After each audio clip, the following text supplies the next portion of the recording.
Assalamualaikum warahmatullahi wabarakatuh. Perkenalkan, nama saya Faisal Sulistiono di kelas 11 MIPA 3 nomor absen 10.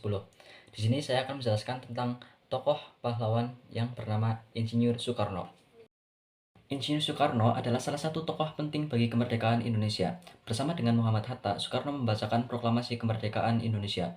Soekarno atau Bung Karno lahir di Surabaya pada tanggal 6 Juni 1901. Ayahnya bernama Raden Sukemi Susrodiharjo dan ibunya bernama Ida Ayu Nyoman Rai. Saat lahir, nama yang diberikan kepada Soekarno adalah Kusno.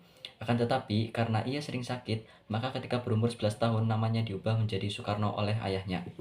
Masa kecil Soekarno dihabiskan di Tulung Agung dan Mojokerto. Namun, pada tahun 1915, Soekarno pindah ke Surabaya untuk bersekolah di HBS, atau Hogre Burger School.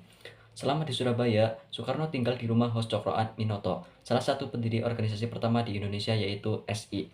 Di masa inilah jiwa kepemimpinan, wawasan, serta nasionalisme Soekarno mulai bertumbuh.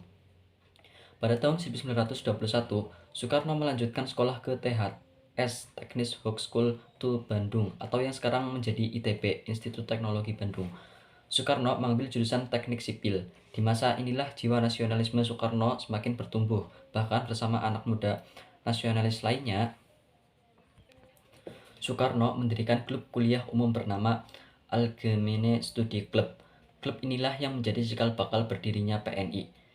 Pada tahun 1927, melihat Soekarno begitu aktif mengajarkan nasionalis, pemerintah Belanda pun khawatir. Akibatnya, Soekarno berkali-kali dimasukkan ke dalam penjara.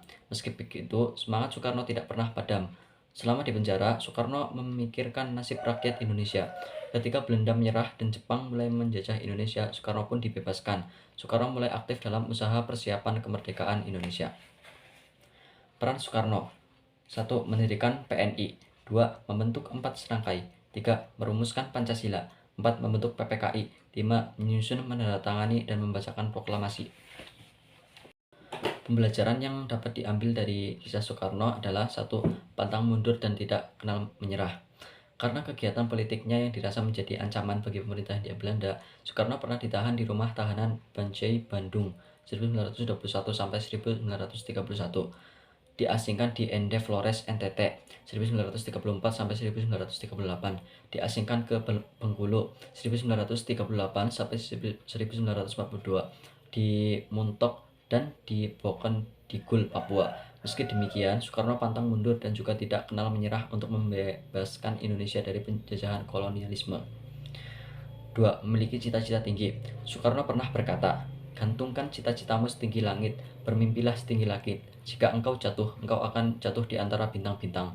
Mimpi tinggi Soekarno untuk bisa memerdekakan bangsa kini bukan lagi sekedar mimpi belaka, namun berubah menjadi kenyataan. 3. Mandiri, tegas, dan berwibawa. Soekarno terkenal sebagai orator yang karismatik dan berwibawa. Sosoknya yang tegas saat berorasi juga dapat membakar api semangat perjuangan dan nasionalisme rakyat untuk meraih kemerdekaan Indonesia.